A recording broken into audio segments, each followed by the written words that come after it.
Hello friends, welcome my YouTube channel education is a vision. आए दोस्तों, स्वागत है आप सबका हमारे यूट्यूब चैनल पर। और हमारा डेली यूजेस शॉर्ट सेंटेंस का इंग्लिश फाउंडेशन बैच चल रहा था। जो हम डेली यूजेस शॉर्ट सेंटेंस को कैसे यूज में लेते हैं, उनको इंग्लिश में कैसे कन्वर्ट करते हैं, कैसे उनकी इंग्लिश बनाते हैं, आइए देखते हैं। इंग्लिश क्लासेज हमारा बैच चल रहा है daily uses short sentence. Tense rule हम पढ़ रहे थे। यहाँ पर देखिए, यूज ऑफ बी। बी का मतलब होता है दोस्तों होना। Use of B. बी का मतलब होता है होना, किसी भी काम का होना, तो उसकी संभावना दर्शाना। जैसे देखिए आप,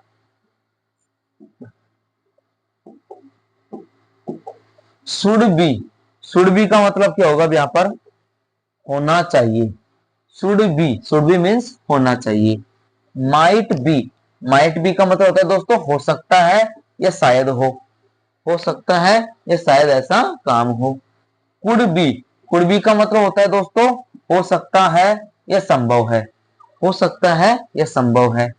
मस्ट बी। मस्ट बी का मतलब होता है जरूर होना चाहिए या अवश्य ही होगा। जरूर होना चाहिए या अवश्य ही होगा। Would be. वुड बी का मतलब होता है दोस्तों होगा, होता, होती, होते। होगा, होता, होती, होते, ये होता है वुड बी का मतलब। Cell B. सेल बी का मतलब होता है दोस्तों होगा या होगी। होगा या होगी। Can be. Can be means होता है सर यहाँ पर हो सकता है या किया जा सकता है। संभावना दर्शाई जा रही है कि हो सकता है या किया जा सकता है। Will be. विल बी का मतलब होता है होगा, होगी या होंगे। होगा, होगी या होंगे। Would like to be. Would like to be means होता है दोस्तों बनना चाहूंगा या चाहती हूँ। बनना चाहूंगा या बनना चाहती हूँ। Should not be. Should not be का मतलब होता है दोस्तों नहीं होना चाहिए। नहीं होना चाहिए। तो ये था यूज ऑफ बी। बी का मतलब क्या होता है? होना, किसी भी कार्य का होना या पाया जाना। उसको हम यहाँ पर बी के फॉर्म में जानेंगे। अब अगला है दोस्तों यहाँ पर डेली बोले जाने वाले आसान इंग्लिश शब्द। जैसे जल्दी जल्दी को दोस्तों क्विकली कहते हैं। थोड़ा थोड़े को लिटिल बाय लिटिल बोलते हैं। हमेशा हमेशा को फॉरएवर बोलते हैं। कभी नहीं को नेवर बोलते हैं। कभी भी को एनी टाइम बोलते हैं। कभी भी ये काम कर लो, एनी टाइम। ज्यादा से ज्यादा दोस्तों एट मोस्ट बोलते हैं। दिन प्रतिदिन को डे बाय डे बोलते हैं। बार बार को अगेन एंड अगेन बोलते हैं। ये क्या है? हमारे डेली यूजेज, जो रोजमर्रा की जिंदगी में जो हिंदी के वाक्य बोले जाते हैं, उनको किस प्रकार इंग्लिश में परिवर्तित किए जाते हैं, वो है यहाँ पर। वह जल्दी खा रहा था। अगर से क्विकली है, क्विकली का यहाँ पर बनाएंगे हम वह जल्दी खा रहा था। तो देखो, ही वॉज ईटिंग क्विकली। थोड़ा थोड़ा, वह थोड़ा थोड़ा सीख रहा है। He is learning little by little. हमेशा, मैं हमेशा हमेशा तुम्हें याद रखूंगा। I will remember you forever. मैं कभी नहीं भूलूंगा। I will never forgot. मैं कभी नहीं भूलूंगा। I will never forgot. तुम मुझे कभी भी कॉल कर सकते हो। You can call me any time. You can call me any time. तुम्हें ज्यादा से ज्यादा 2 घंटे लगेंगे। It will take you at most 2 hours। It will take you at most 2 hours। वह दिन प्रतिदिन आगे बढ़ रहा है। He is improving day by day. He is improving day by day. वह बार बार कोशिश कर रहा है। वह बार बार कोशिश कर रहा है। He is trying again and again. He is trying again and again. तो ये क्या थे? हमारे डेली यूजेस सेंटेंस थे, जिनको हम दैनिक जीवन में उपयोग लेते हैं। चलिए आगे बढ़ते हैं और देखो, ऊपर नीचे, up and down. Up and down का देखो, गेंद ऊपर नीचे उछल रही है। The ball is bouncing up and down. The ball is bouncing up and down. आगे पीछे, बैक एंड फोर्थ। आगे पीछे को बोलते हैं बैक एंड फोर्थ। वह आगे पीछे टहल रहा था। He was walking back and fourth. He was walking back and fourth. यहां वहां, यहां वहां को बोलते हैं हेयर एंड देयर। किताबें यहां वहां पड़ी है। Books are laying here and there. Books are laying here and there. फिर आता है दोस्तों पास पास। पास पास को बोलते हैं close to each other. Close to each other, एक दूसरे के पास पास होना। दोनों दुकानें पास पास हैं। Both shops are close to each other.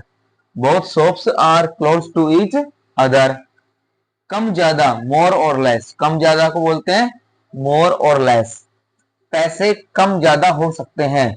The money may be more और less. The money may be more और लेस। पहले बाद में, before and after. Before and after, पहले और बाद में का मतलब होता है बिफोर एंड आफ्टर। पहले खाना खाओ, बाद में खेलो। Eat first play later. Eat first play later. दूर दूर को बोलते हैं दोस्तों far away.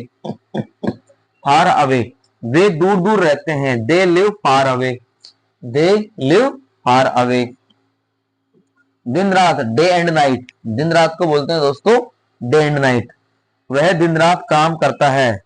He works day and night. He works day and night. अगला देखो, पास पास को बोलते हैं दोस्तों क्लोजली। दूर दूर को बोलेंगे वाइडली। लगातार को बोलेंगे दोस्तों कंटिन्यूसली। कभी कभी को बोलेंगे ओकेजनली। कभी कभार को बोलेंगे नाउ एंड देन। सामान्यतः को बोलेंगे दोस्तों जनरली। अक्सर को बोला जाएगा फ्रीक्वेंटली। प्राय को बोला जाएगा यूजुअली। विशेष रूप से स्पेशली। मुख्य रूप से मैनली। सामान्य रूप से नॉर्मली। लगभग कभी नहीं हार्डली एवर। ठीक ठाक को बोलेंगे ठीक ठीक को एग्जैक्टली। लगभग को बोला जाता है नियरली। अंततः को बोलते हैं दोस्तों अल्टीमेटली। पहले से को बोलते हैं ऑलरेडी। अब तक को बोलेंगे येट या सो फार। अब तक को फिर बोला जाता है टिल नाउ। तो ये क्या एक तरह से एडवर्ब है। एडवर्ब और एडजेक्टिव है। जिन एडवर्ब्स के अंत में, इन एडवर्ब्स के अंत में क्या जोड़ा जा रहा है दोस्तों, एल वाई। ये क्या है, एडजेक्टिव है, क्रिया विशेषण। एक प्रकार से एडजेक्टिव का रूप है। उसी प्रकार से यहां पर आगे बढ़ाया जा रहा है। आगे देखो, यहां पर कुछ डेली यूजेस मीनिंग्स दे रखे हैं। देखो, डेवलप। डेवलप मीन्स होता है दोस्तों विकसित करना। डेवलपमेंट, डी के ऊपर बहुत सारी मीनिंग दे रखे हैं यहां पर ना। डेवलपमेंट का मतलब होता है विकास। डिवाइस, डिवाइस नहीं होता है उपकरण। डिवोट, डिवोट मीन्स होता है दोस्तों समर्पित करना। डायमंड मीन्स होता है हीरा। डायरी मीन्स होता है डायरी। डिफरेंट यानी होता है भिन्न। डिफिकल्ट यानी होता है कठिन। डिनर मीन्स होता है रात्रि का भोजन। डायरेक्शन का मतलब होता है दोस्तों दिशा। डायरेक्टर का मतलब होता है निर्देशक। डिजास्टर का मतलब होता है दोस्तों आपदा। डिसिप्लिन का मतलब, डिसिप्लिन मतलब होता है अनुशासन। डिस्कवर मीन्स होता है खोज करना। डिस्कशन का मतलब होता है चर्चा करना। डिजीज का मतलब होता है रोग। डिस्प्ले मीन्स होता है प्रदर्शन करना। डिस्टेंस मीन्स होता है दूरी बनाना। डिस्ट्रिक्ट मीन्स होता है जिला। और डॉक्टर मीन्स होता है चिकित्सक। तो यहाँ पर डी वर्ड पर बहुत सारी मीनिंग्स आपको दे रखी है जो डेली यूजेस की जाती है। ऐसी मीनिंग को हम डेली यूजेस सेंटेंस में यूज कर सकते हैं या अपने दैनिक जीवन में उपयोग में ला सकते हैं। फिर आगे देखते हैं दोस्तों। देखो, हथौड़ा, हथौड़ा को बोला जाता है दोस्तों हैमर। पेचकस को बोला जाता है स्क्रू ड्राइवर। आरी को सा बोला जाता है। कील को दोस्तों नेल बोला जाता है। रस्सी को रोप बोला जाता है। बाल्टी को बुकेट बोला जाता है। झाड़ू को ब्रूम बोलते हैं। कपड़े धोने का साबुन को दोस्तों लॉन्ड्री सोप बोलते हैं, लॉन्ड्री सोप। ब्रश को दोस्तों ब्रश बोलते हैं। कंघी को दोस्तों कॉम बोलते हैं। तौलिया को टॉवेल बोलते हैं। साबुन को सोप बोलते हैं। दर्पण को मिरर बोलते हैं। टूथब्रश को टूथब्रश बोलते हैं, दांत साफ करने का। टूथपेस्ट को टूथपेस्ट बोला जाता है। बालों के तेल को हेयर ऑयल बोलते हैं। परफ्यूम को दोस्तों परफ्यूम बोला जाता है, क्रीम को दोस्तों क्रीम बोलते हैं, दवा को मेडिसिन बोला जाता है और पट्टी को बैंडेज बोला जाता है। तो ये ऐसी दैनिक जीवन उपयोगी मीनिंग है जिनको हम यूज ले सकते हैं। आगे देखते हैं basic, intermediate, advanced. Basic, intermediate और एडवांस्ड। देखो डर्टी नहीं होता गंदा, अब डर्टी को इंटरमीडिएट में बोलेंगे मैसे और एडवांस में बोलेंगे उसको फिल्थे। स्मार्ट यानी एकदम चतुर, उसको बोलेंगे क्लेवर और ब्रिलियंट। स्टूपिड यानी पागल, डम और डेंस। रिच यानी अमीर, वेल्थी, एफुलेंट। पुअर मीन्स गरीब, नीडी और डेस्टिट्यूट। ब्रेव मीन्स बादर, करेजियस और हेरोइक। साई यानी शर्मिला, टिमिड यानी शर्मिला, रिजर्व यानी शर्मिला। ब्राइट यानी चमकीला, शाइनी मीन्स चमकीला, ग्लिमिंग यानी चमकना। डार्क यानी अंधेरा, डिम यानी अंधेरा, ऑब्सक्योर यानी अंधेरा। कॉम यानी शांत, पीसफुल यानी शांति और सेरेन मीन्स शांति। एंग्री मीन्स गुस्सा या क्रोधित होना, अपसेट होना, लिविड होना। स्केर्ड यानी भयभीत, अफेयर्ड यानी भयभीत और पेट्रिफाइड मीन्स भी भयभीत होता है। पेट्रिफाइड मीन्स भी दोस्तों भयभीत होता है। टायर्ड यानी थका हुआ, स्लीपी यानी थका हुआ और एग्जॉस्टेड मीन्स भी थका हुआ होता है। फनी मीन्स मजाकिया होता है, एम्यूजिंग यानी मजाकिया और हिलेरियस मीन्स भी दोस्तों मजाकिया होता है। हैंग्री मीन्स भूखा, स्ट्राइविंग मीन्स भूखा और रेवोनियस का मतलब भी दोस्तों भूखा होता है।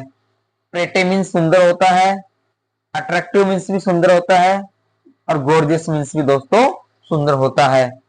अगले मीन्स भद्दा, अनअट्रैक्टिव यानी भी भद्दा और हेडियंस से भी भद्दा होता है। लाउड यानी जोर से, नॉइस मीन्स जोर से और डिफाइनिंग का मतलब भी जोर से होता है। तो ये वो बेसिक्स मीनिंग है दोस्तों जिनके माध्यम से हम अपनी कम्युनिकेशन लैंग्वेज को और भी बेहतरीन बना सकते हैं और अपनी इंग्लिश को इंप्रूवमेंट कर सकते हैं। तो हमारी आज की क्लास को यहीं खत्म करते हैं।